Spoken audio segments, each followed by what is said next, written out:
Bismillahirrahmanirrahim.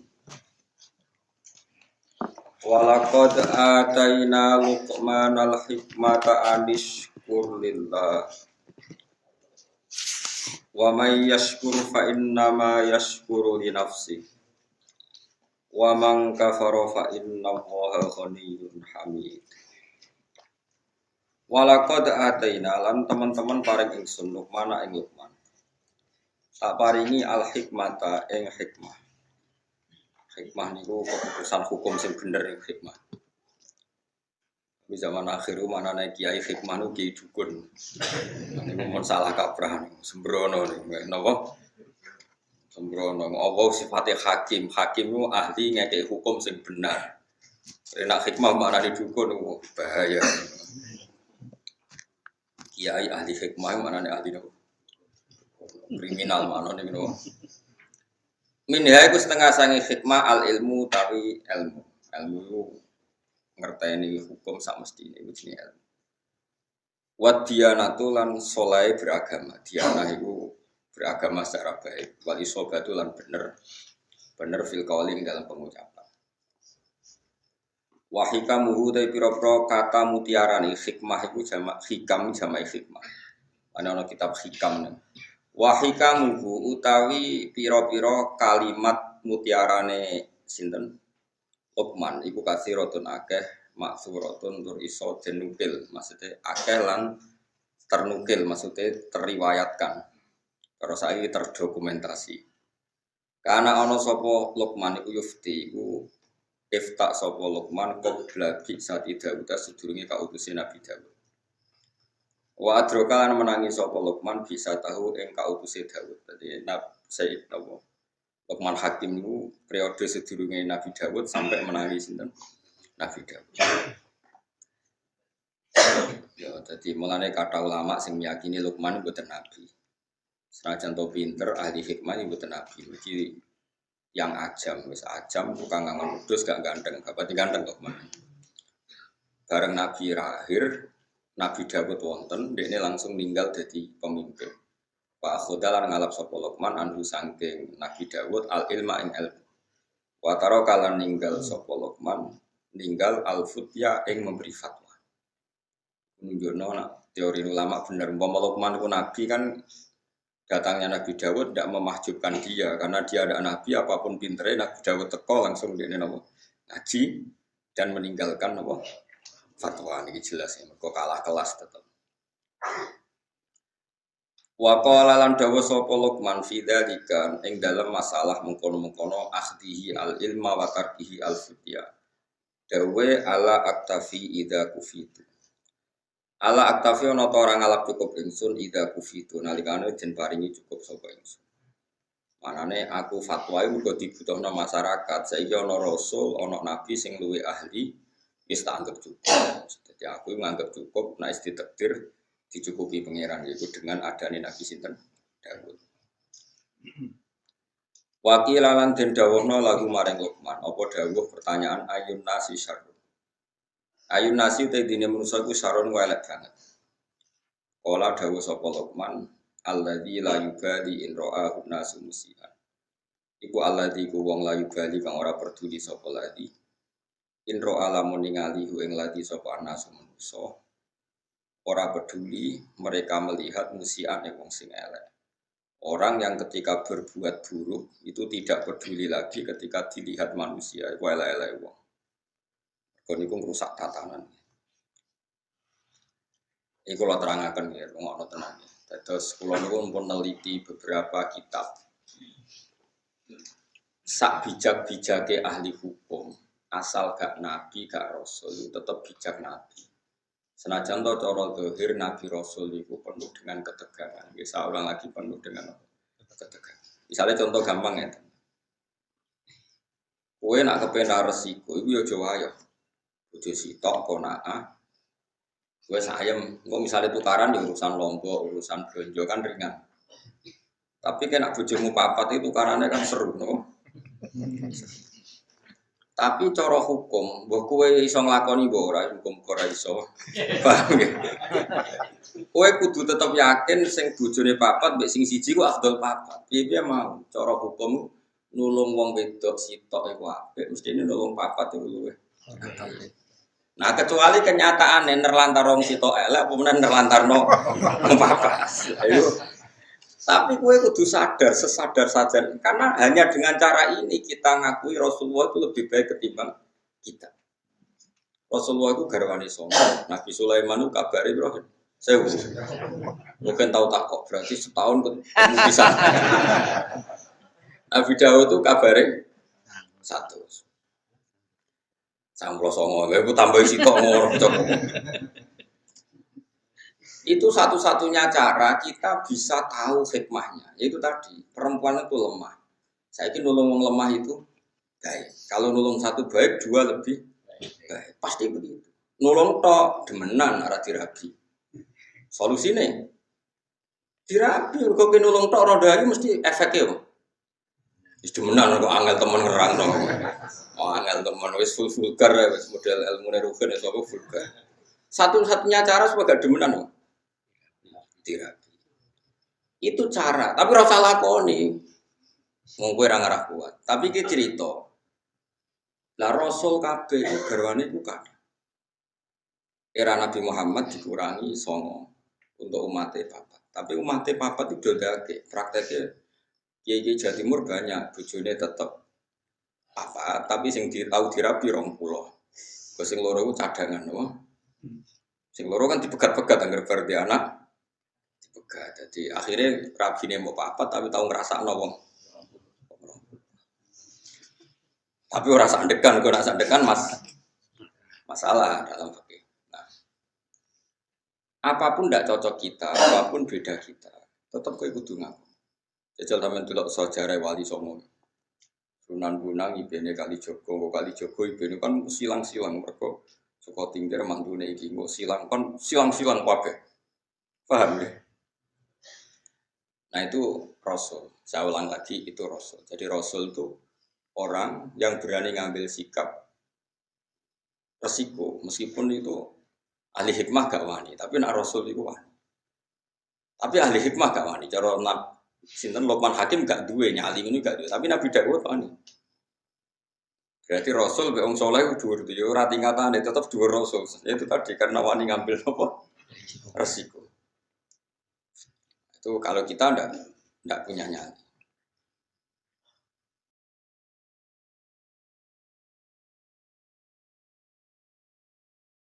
Ini penting kalau terangno. Paling enggak kira janggal kena apa Rasulullah, para nabi ku berpoligami. Kue raiso nglakoni la ojo terus janggal kafir kena janggal. Lalu gak ada pengalaman buruk sekali secara intelektual. Tapi saya alhamdulillah menangi pengalaman itu. Jadi dulu itu ketika ada seorang kiai terus jatuh karena dia kiai nasional dan dibully di media massa itu dikira karena poligaminya. Sehingga sampai orang itu yakin bahwa poligami itu buruk karena poligami itu disinyalir karena hiperseks, karena seksnya berlebihan sehingga seorang kiai butuh poligami. Sehingga semua media menulis betapa buruknya poligami dan pasti motivasinya itu hiperseks, seks yang berlebihan. Ternyata penulisnya, karena apa saya mengatakan trauma intelektual? Karena saya itu dulu pernah husnudzon bahwa penulis-penulis itu tak kira muslim yang baik atau dengan pikiran keislamannya. Ternyata itu disusupi non-muslim supaya orang itu janggal dengan poligami. Setelah janggal berarti nanti orang Islam janggal dengan nabinya.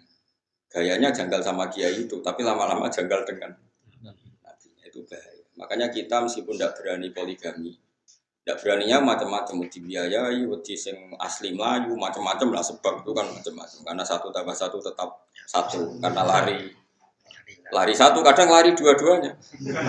Jadi itu kan gambling ya, apa berjudi. Atau delian, itu senake ning ndi ono delian barang. Tapi apapun itu kita harus mirip-mirip Nabi, niru Nabi. Kalau menolong orang 1 itu baik, harusnya 2 itu lebih baik, harusnya 4 lebih baik.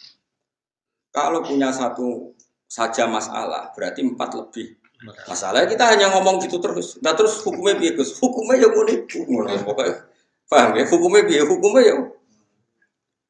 Misalnya kayak pulang wong siji ku apik, mulang wong loro luwih apik, mulang sak musala luwih apik. Tapi nek mulang ora bener bodoni wong sitok wae dosa. Pomene bodoni wong sak Musola. Hukumnya ya semuanya. Lah terus piye ya piye pokoke hukumnya. Nah itu Rasul dengan hikmah itu Rasul itu di atas hikmah. Ya, Rasul itu di atas. Misalnya contoh gampang gini. Kita tak judono bodone wong zuhud. Tapi luwih bodoh gue ya, maksudnya iki bodone wong zuhud tetep luwih bodoh gue. Ana wong zuhud juga dhuwit wong kafir. Ya dhuwit wong kafir 1 juta misalnya. Ojo partai, nak partai kan nyuwak. Kau nang contohno partai tertentu ning Indonesia sing non Muslim ojo contohnya ojo partai itu bulat ya. Sing bulat maksudnya. Nak baleni malih.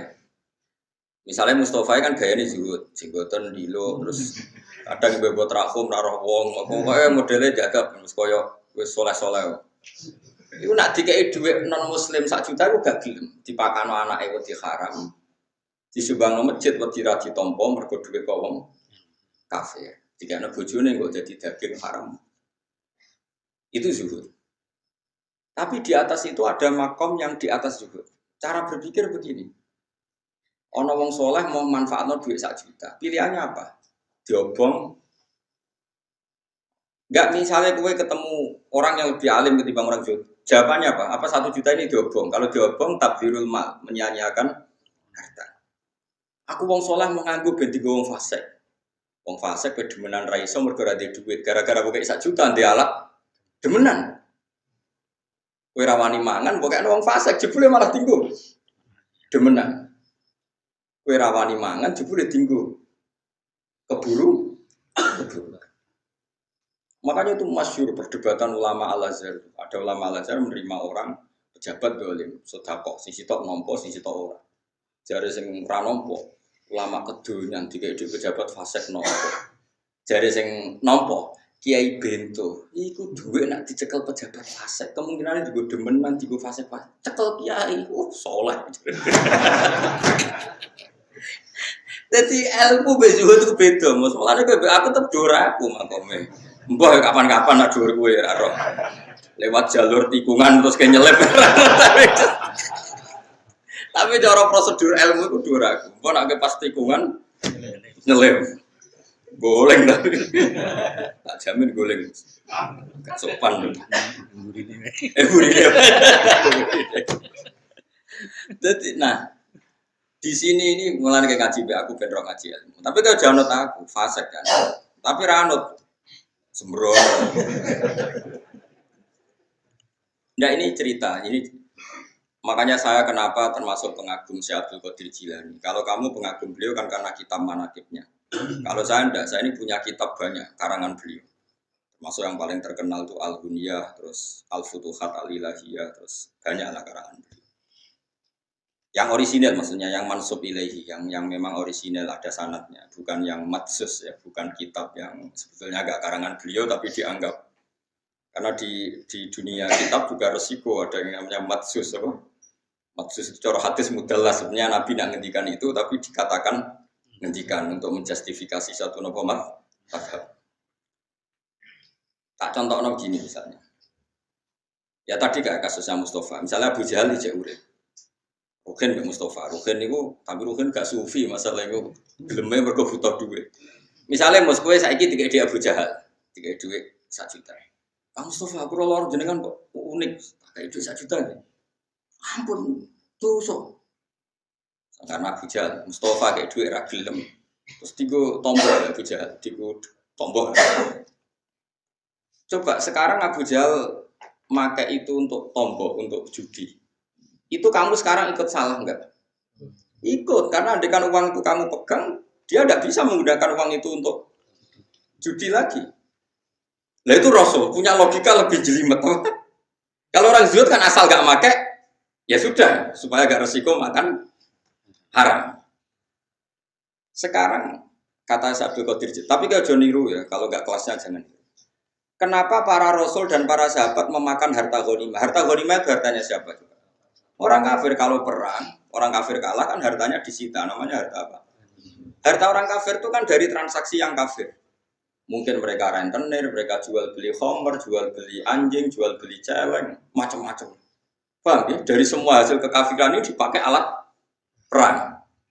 Setelah perang kalah, Nabi nggak ngambil itu. Makanya semua ilmu itu ada silsilahnya, Kefwan. Kata Nabi, saya diberi ilmu 5 yang Nabi dulu nggak dikasih. Di antaranya ghanimah.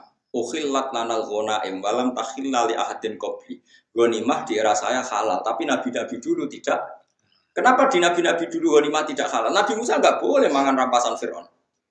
Nabi Ibrahim nggak boleh makan rampasan Namrud karena miliknya orang. Tapi kata Nabi, untuk saya boleh. Itu lama itu menduga-duga, kok aneh. Nabi kok, nabi pilihan kok malah nggak boleh, malah boleh memanfaatkan ghanimah. Terus ulama-ulamanya Rasulullah itu kan pinter-pinter. Ternyata kaidahnya adalah darul mafasid muqaddamun ala jalbil masalah. Kalau harta itu dikembalikan ke pasukan kafir yang kalah. Taruh saja misalnya tentara, misalnya perang sama Papua yang pengacau keamanan. Bareng untuk celeng, untuk babi. Terus dibalen, monggo ini gadane jenengan jadi sate meneh. Aduh disita, tapi coba pangan babi. Aduh coba pangan. Kok haram aininya napa? Paham ya? Nah, termasuk contohnya wong wedok kan lagi sing senengane rugen. Nah, ana wong wedok kafirah, perang kalah. Kan cah wedok iki jadi aman. Mergo nek belakno wong kafir monggo. Berarti nanti memproduksi generasi atau populasi atau turunan kafir. Tidak dikeloni ruhin. Kan terus nglahir cah keriting-keriting mukmin. Manfaat. Paham ya? Paham ya? Lah iki jenenge amat, napa? Tapi ojo langsung mek salah sitok, Gen. Gentinya akad adalah ditunjuk imam, ya. Gentinya akad tuh ditunjuk. Jadi misalnya perang kok ono cah wedok 10, aku imame. Iki rambutnya lurus ya sing mek ruhin. Sing gaul celanan sini kayak Mustafa dari taksilan-silan kan kuapok rumah cak gaul ben bangkrut. Jadi orang kok langsung mek sitok halal harus ditentukan imam. Lah penentuan imam nanti mengganti apa? Akad. Tentu secara psikologi modern kita janggal bagaimana Nabi menghalalkan ghanimah atau perempuan yang kalah di perang. Orang perempuan yang terus ning Jakarta pecekeli boten yang kalah dalam medan perang.